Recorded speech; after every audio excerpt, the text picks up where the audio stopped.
नमस्कार। मेरी आत्मा आप सबकी आत्मा को नमस्कार कहती है और आप सबका मेरे संग जुड़ने का बहुत बहुत धन्यवाद।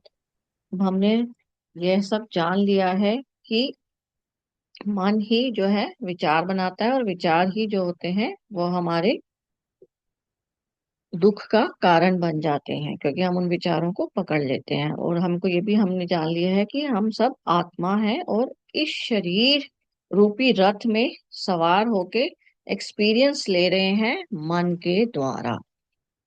उसके बाद हमने ये जान लिया है कि कर्म करना बहुत जरूरी है। कर्म में बस हमें फल पर हमारा अधिकार नहीं है, फल पर हम आसक्ति नहीं रख सकते। हमको अनासक्ति योग की तरह काम करना होगा। और ये सारा जो कार्य हो रहा है, जो भी ब्रह्मा ने हमको बनाया, हम अपने आगे अपने बच्चे बना रहे हैं, अपनी कार बना रहे हैं, अपना घर बना रहे हैं, ये सब क्या है, एक यज्ञ की तरह है। तो अभी तक हमने ये जाना और उसी अनासक्ति को ही हम आगे समझते हैं। तो अनासक्ति में हमने तीन एग्जाम्पल्स लिए हैं, सुंदरकांड के दो दोहे लिए हैं और एक रतन टाटा जी का लिया है। रतन टाटा जी का, जिसका मैंने कल बताया भी था कि रतन टाटा जी अनासक्ति योग के साथ रहते थे, अनासक्ति योग को अपनाए हुए थे। उसका एग्जाम्पल ऐसे है कि कराची में अस्पताल से कुछ लोग आए थे रतन टाटा जी से पैसे मांगने कि 1,000 दे दो। तो उस जमाने में 1,000 सॉरी 10,000 दे दो। तो उस जमाने में 10,000 बहुत ज्यादा इनकम होता था। तो उन्होंने उनसे बोला कि हमको इतने दे दीजिए, और उन्होंने उनसे बोला कि आप अगर नाम करेंगे तो आपकी शिला में नाम आएगा कि आपने हमको दान दिया है। तो उन्होंने सिर्फ 999 का चेक काट दिया। और मुंशी ने बोला कि भाई वो तो इतने मांग रहे हैं। उन्होंने बोला क्योंकि वो कहते हैं कि मेरे पत्थर पे नाम लिखवाया जाएगा, तो मैं दान कर रहा हूँ, तो ऐसे दान का क्या फायदा, तो इसलिए तुम इतने का ही चेक काट के उनको दे दो। तो रतन टाटा जी अनासक्ति योग के साथ लिप्त थे। और इसी तरह हमने सुंदरकांड का एग्जाम्पल है कि निश्चर एक सिंधु में रही, करी माया नभक के खग गई, जीव जंतु जे गगन उड़ाई, जल बिलो की तिनके परिछाई। अब इसमें क्या है कि समुंदर जब हनुमान जी पार करके लंका जाने वाले थे, तो वहां लंका जाने के लिए वो जब पार कर रहे थे, तो वहां पर एक राक्षसी रहती थी जो क्या करती थी, परछाई पक्षी जो ऊपर से जाते थे उनकी परछाई को पकड़ लेती थी। और उस परछाई से पकड़ने की वजह से वो पक्षी आगे नहीं बढ़ पाता था। और जब वो आगे नहीं बढ़ पाता था तो क्या होता था कि वो पक्षी थक कर गिर जाता था, और जैसे ही वो गिरता था वो उसको खा जाती थी। तो ऐसे ही उन्होंने हनुमान जी की परछाई को पकड़ा। तो हनुमान जी आराम से नीचे आए और उन्होंने विनम्रता से उसको बताया कि मैं एक कार्य के लिए जा रहा हूँ, मैं वो कार्य करके आके विषय का आप मुझे खा लीजिएगा। तो उन्होंने अपने आप ही उसको छोड़ दिया। तो अनासक्ति योग से हमें ये पता चलता है कि हमें विनम्र भाव में रहना चाहिए, हर समय विनम्रता अपनानी चाहिए। और वहीं पे ही दूसरा है, नाम लंकनी एक निश्चरी, सो कह चले से मोहे नींदरी, जाने नहीं मरमू सट मोरा, मोर आहार जहां लगी चोरा। अब यहाँ पर क्या था, जब हनुमान जी लंका जी पहुंचे थे, तो वहां पर जो राक्षसनी थी वो कहती है, अरे ये है तो हमारा एरिया जो है, यहाँ पर तो शराब और ये सब चलती है, और तू तो संत आदमी है, तू यहाँ पर क्या करेगा, तू तो खराब हो जाएगा। तो हनुमान जी ने उसको मुक्का मारते हुए बोला कि मैं शांत हूँ, तो मुझको ये प्रवृत्ति जो आसपास का इन्वायरमेंट है वो परेशान नहीं कर सकता, मैं अपने अंदर से संत ही रहूंगा। तो ये सब तीनों एग्जाम्पल से हमें समझ में आता है कि अनासक्ति योग का क्या अर्थ है, कि हम संत अंदर से संत ही रहेंगे, और हर कार्य को हम जो है उसमें कोई भी फल की इच्छा ना रखते हुए कार्य कार्य करेंगे, क्योंकि हमें मालूम है कि अब फल पर अधिकार नहीं है, और विनम्र भाव में रहना, ये सब जो है अनासक्ति योग के लक्षण है। तो वो क्या करते हैं, फल के साथ बंधते नहीं है, राइट। और दूसरा क्या है कि वो अपना कार्य जो है वो सिर्फ अपने कार्य को एक भगवान का कार्य समझ के, मतलब एक भक्ति की तरह, यह कहते हैं ना, उसकी तरह करके उस कार्य को करते हैं, उस कार्य में लिप्त नहीं होते हैं। तो ये हमारा अनासक्ति योग है। अब दूसरा उसका अगला श्लोक है हमारे पास, जिसमें हमारे पास उसमें क्या बोला जा रहा है, मुमुक्षु। अब मुमुक्षु का अर्थ हम समझेंगे। अब मुमुक्षु का अर्थ क्या है, वो भी सेम वही है कि कर्म का त्याग करना। अब यहाँ पर उन्होंने क्या कहा है कि जो कार्य में हम ज्ञान से जान कर करें, कि हम ये कार्य तो किसी उस षड दोष के भाव से तो नहीं कर रहे, हर कार्य को करने से पहले अगर मैं ये वाले चेक करूं कि मेरे पास इस कार्य को करने में कोई अलग भाव तो नहीं है, कोई मैं षड्दोष के भाव से तो नहीं कर रही, कोई मैं मोह के भाव से तो नहीं कर रही। अगर हम ज्ञान से युक्त होकर वह कार्य करते हैं तो वो हमारा कार्य जो होता है हमारे में बंधन नहीं डालता। तो मुमुक्ष का मतलब क्या है, हर स्थिति में यह देखना कि ये मेरी जागरूकता से कार्य को करना, और कार्य को करने के वक्त अगर असफलता हो जाए तो उसके पीछे कोई हमें वृत्ति नहीं होनी चाहिए, मतलब हमें कोई दुख का भाव नहीं आना चाहिए। तो उसका मतलब क्या होता है मुमुक्षु। तो उसमें अब आपका क्या है कि मुमुक्षु को अगर हम देखें तो योग वशिष्ठ ने बहुत अच्छे से समझाया है कि मनुष्य क्या है, अपने ही विचारों को भूल जाते हैं। जो विचार बार बार आते हैं वही क्या करते हैं, कर्म बनाते हैं। अब जो कर्म बार बार हम करते रहते हैं वही हमारा स्वभाव बन जाता है। तो मतलब हमारी जो नेचर है वो सिर्फ हमारी विचारों की वजह से बन रही है।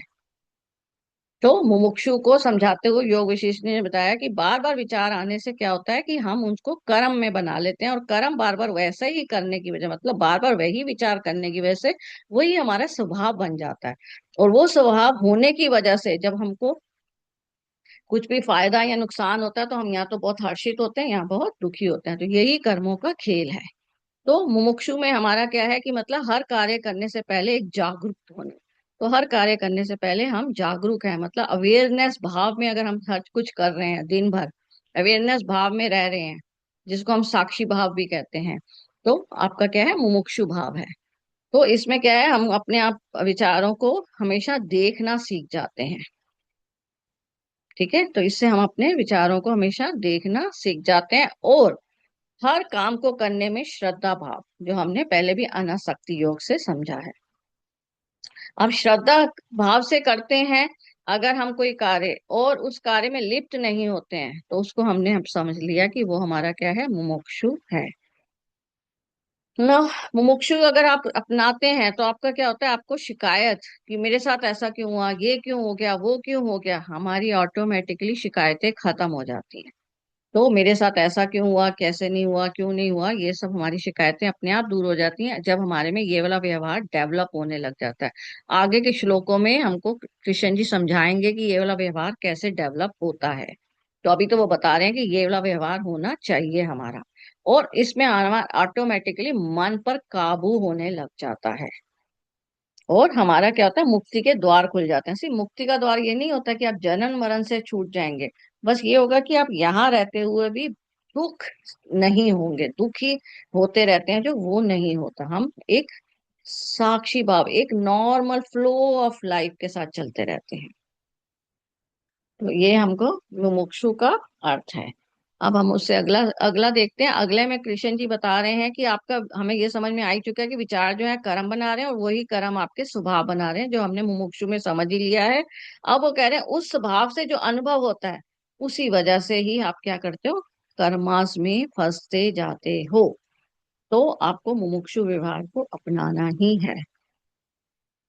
नाउ इसको कृष्ण जी ने मध्य मार्ग भी कहा है। तो मुमुक्षु को ही हमारे को क्या, उन्होंने मध्य मार्ग भी कहा है। और इस मार्ग को अपनाते नाते अपने आप ही हमारे अंदर मौन की भावना आ जाती है। हम भ्रमित नहीं होते हैं, हम निर्भय हो जाते हैं, और मौन अपने आप ही जागृत हो जाता है। तो यही उन्होंने बोला कि आप भय से भय से मुक्त हो जाएंगे। ये हमने ऑलरेडी समझ ही लिया है, मुमुक्षु क्या है, कर्म क्या है, और कर्म करने से पहले आपको पहले ध्यान देना है। राइट। तो अब हमें यह समझ में आ गया कि हमको हर कार्य करने से पहले क्या चेक करना है कि उसके पीछे छिपा हुआ क्या भाव है ना। अगले श्लोक में बोल रहे हैं कि कौन सा कर्म होता है और क्या अकर्म होता है और क्या विकर्म होता है। तो अब उसके बारे में अब हम जानेंगे। तो कर्म क्या है कि कर्तव्य समझ के अगर आप कर्म कर रहे हैं वह कर्म है। और अकर्म क्या है, अकर्म है जो आपका बंधन उत्पन्न ना करे, तो वो अकर्म है। विकर्म क्या है, जो बंधन उत्पन्न करे। तो जो बंधन उत्पन्न उत्पन्न करता है उसको उन्होंने पाप भी बोला है। कि क्यों, क्योंकि आप कर्मास में फंस जाते हैं।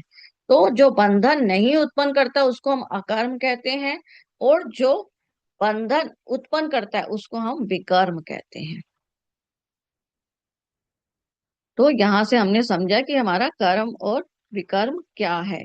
और उसी को ही भगवत गीता में उन्होंने दोबारा आगे भी श्लोक में यही बात समझाई है जो हमारा अगले चैप्टर्स में आएगा, कि विचारों के माध्यम से ही हम जो सोच रहे हैं, दूसरे शब्दों में हम ये कह सकते हैं कि हम मानते हैं कि हम विचार कर रहे हैं और हम सिर्फ बैठे हुए हैं तो हम सिर्फ सोच रहे हैं, तो ये कर्म नहीं है, पर इसको हम ये नहीं मान सकते ये कर्म ही है।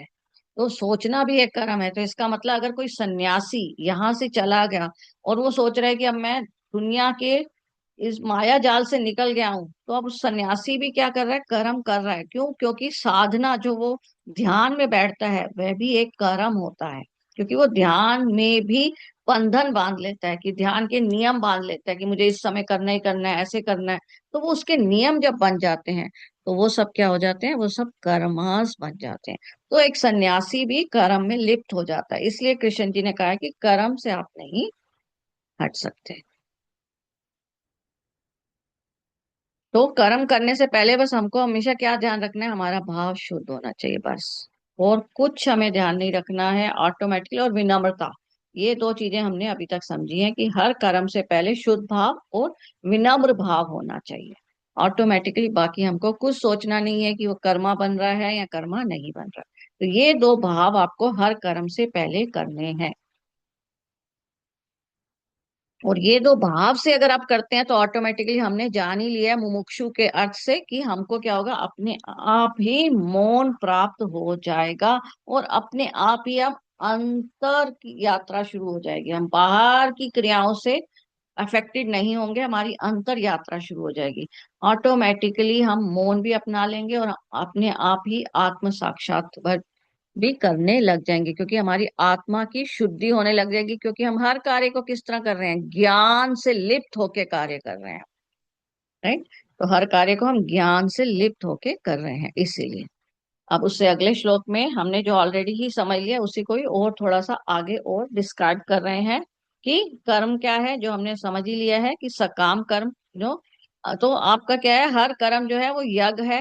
राइट। अब उसमें उन्होंने बोला कि हर कर्म को करने के लिए आप उसको करने के वक्त, जैसे दान तप सेवा, इसके पीछे के भाव को भी चेक कीजिए। तो हमारे साथ होता है ना कि हम दान करते हैं और हमें लगता है अरे पुण्य कमा लिया, तो आपने वो कर्म नहीं किया, वो उल्टा, मतलब ये कह सकते हैं कि पाप कर्म में चला जाता है।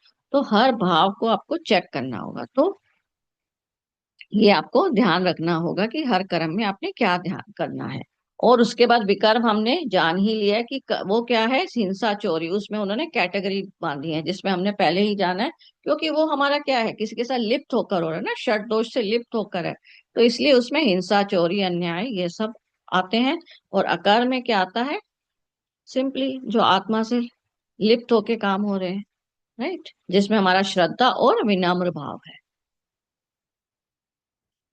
तो अब आप देखिए, तो अगर हमने इतना ज्ञान अभी तक जो किया, उससे हमारे ऑटोमेटिकली हमारे को पता चल गया है, हमारी दृष्टिकोण ही बदल गई है। हमको पता चल रहा है कि ओके, कार्य हम जो कर रहे हैं, हर कार्य एक बॉल की तरह है। जो बॉल फेंकेंगे वो हिट बैक तो होगी, पर हमें वो बॉल फेंकने से पहले देखना है कि वो बॉल हम किस भाव से फेंक रहे हैं। मतलब बॉल क्या है, एक कार्य है, उसको हम किस भाव से फेंक रहे हैं। तो हमारी अब क्या होगी, अपने आप जागरूकता जाग गई है, हम लोग ज्ञानी हो गए हैं और हमारा दृष्टिकोण बदल गया है। तो यहाँ तक हमारा करने से हमारा दृष्टिकोण ही बदल गया है, क्योंकि हमको अनासक्ति योग समझ में आ गया है। तो योग का मतलब क्या होता है, जुड़ना। तो हमको अनासक्ति योग समझ में आ गया, इस वजह से हमारा दृष्टिकोण भी बदल गया है। तो अब हमने सिर्फ, हमको क्या ध्यान रखना है, हमेशा हमको ये ध्यान रखना है कि जो मैं कार्य क्या किया है, मैंने ये कार्य क्यों किया है, कैसे किया है और किसके लिए किया है। अगर हम हर कार्य को इन चार प्रश्नों के हिसाब से करने लग जाएंगे, तो हमें ऑटोमेटिकली पता चल जाएगा कि हम दुखी क्यों हो रहे हैं। तो हर कार्य का आप अपने आप ही उस कार्य को एक क्वेश्चन कर मान के उसके ऊपर उस पे विश्लेषण कर सकते हैं, कि आप चेक कर सकते हैं कि आपका कार्य कैसा है। और आपको ऑटोमेटिकली पता चल जाएगा कि आपके दुख के कारण क्या है। फिर उस हिसाब से आप सुधार कार्य कर सकते हैं। राइट। फिर उससे अगले श्लोक में वह बता रहे हैं कि यही सब जो अनासक्ति योग है वो ही योगी है, क्योंकि योगी जो होता है वो अनासक्ति योग की तरह काम करता है, मतलब विनम्र होकर श्रद्धा भाव से और षट दोष के रहित, मतलब मोह से रहित कार्य करता है।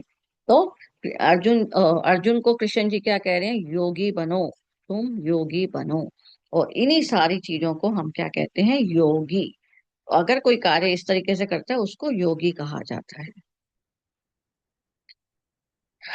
योगी क्या करता है, योगी जो भी कार्य करता है वो यज्ञ की तरह होता है, और वो अहंकार से हटकर करता है, और वो ज्ञान से लिप्त होकर करता है। बस ये योगी की लक्षण है, विनम्र भाव से ज्ञान से लिप्त होकर। तो अभी तक हमको समझ में आ चुका है कि हमें आसक्ति को छोड़ना है, राइट। साक्षी भाव को अपनाना है, हर कार्य से पहले हमको चेक करना है कि हमें कार्य किस तरीके से करना है। और इन सब के लिए हमको ये ज्ञान की जरूरत थी, और जो हमको ज्ञान मिल चुका है कि कर्म कैसे बनते हैं। तो कृष्ण जी और राम जी और महात्मा गांधी जी अनासक्ति योग के बहुत बड़े एग्जाम्पल्स हैं, क्योंकि श्री राम जी अगर वहां जा रहे हैं वन में, तो उन्होंने बिल्कुल भी दुख नहीं किया, उन्होंने सिंपली ले लिया कि इट्स ओके, अब ये मेरे को यही कार्य है। उन्होंने सारा राज्य, कि उनको ये नहीं लगा कि अरे कल तो मैं राजा बन जाता, मैं ये होगा, उन्होंने कोई विषाद नहीं किया, और उन्होंने अपने आप इमीडिएटली उसको एक्सेप्ट किया और चले गए। और कृष्ण जी उनके साथ तो जन्म होने से पहले ही ये तैयारी थी कि हाँ भाई जन्म लो, तलवार लेके कंस जी बैठे हुए थे कि मैं तुमको मार दूंगा ये वो। तो वो जन्म लेने से वक्त ही पूरा प्रिपेयर्ड आए थे कि मुझको किस तरीके से एस्केप करना है। तो उन्होंने क्या किया, जैसे ही जन्म लिया और योग माया फैलाई, ऑटोमेटिकली द्वारपाल सो गए, दरवाजे अपने आप खुल गए, और वो वहां से मथुरा पहुंच गए। तो उन्होंने कार्य में क्या किया, कार्य आने से पहले ही चेक कर रहे हैं कि हम कैसे आ रहे हैं, हम क्यों आ रहे हैं। तो यहाँ से हमको ये पता चल रहा है कि हम जब धरती पे भी आते हैं तो हम ये सारे सवालों के साथ जुड़कर आते हैं, और यहाँ आके हम भूल जाते हैं, इसलिए हम परेशान होते हैं। तो अगर हम कुछ ऐसा लाए हैं कि हमारे संग में हमारे को इस टाइप का पति मिलेगा, इस टाइप की पत्नी मिलेगी, इस टाइप के माँ बाप मिलेंगे, ये सब हम लिखवा कर लाए हैं। तो इस श्लोक से कृष्ण जी ये बता रहे हैं कि ये सब चीजें पहले से ही आप प्री प्लान करके लाए हैं, तो आपको सिर्फ कार्य करना है। और अगर आप लिखवा के लाए हैं तो आपको सिंपली ये चेक करना है कि इस कार्य से मैं क्या लेसन सीख रहा हूँ। जैसे ही मुझे वो लेसन समझ में आ जाएगा, ऑटोमेटिकली आसपास की परिस्थितियां बदल जाएंगी। नहीं तो हम उसी चीज को बार बार दुखी होते रहेंगे कि वो मेरे साथ ऐसे कर रहा है, वो मेरे साथ ऐसे कर रहा है। हमको ये देखना है कि वो मेरे साथ ऐसा कर रहा है, वो तो मैं लिखवा के ही लाई हूँ कि तुम्हें मेरे साथ ऐसे करना होगा, पर मैं अब क्या लेसन सीखूं, इससे क्या अनुभव लूं। तो मैं जैसे उस अनुभव को सीख जाऊंगी, मैं ऑटोमेटिकली इस चीज से निकल जाऊंगी।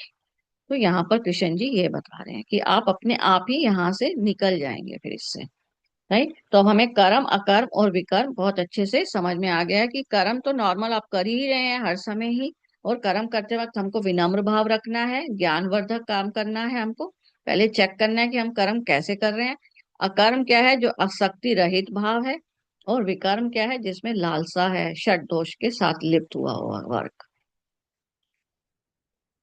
फिर अब उसी से अगले में कृष्ण जी बता रहे हैं कि जो ये काम इच्छा रहित करता है, उन सबको उन्होंने किस कैटेगरी में डाला है, पंडित की कैटेगरी में।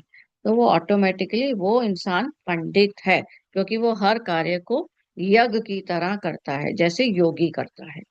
तो उन सबको उन्होंने पंडित की कैटेगरी में डाला है। तो यहाँ से हमको समझ में आया कि पंडित कौन है, योगी कौन है, राइट। और अनासक्ति योग क्या है। आज हम इतना ही जानेंगे, किसी का कोई प्रश्न हो तो पूछ सकते हैं।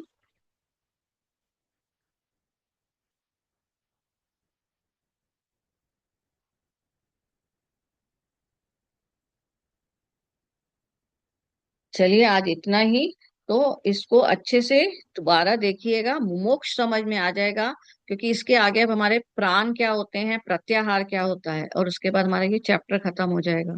तो हमको ये दो जब समझ में आएंगे, ऑटोमेटिकली आत्म साक्षात्कार हो जाता है। तो अब हम इसको कल से स्टार्ट करेंगे। बहुत बहुत धन्यवाद।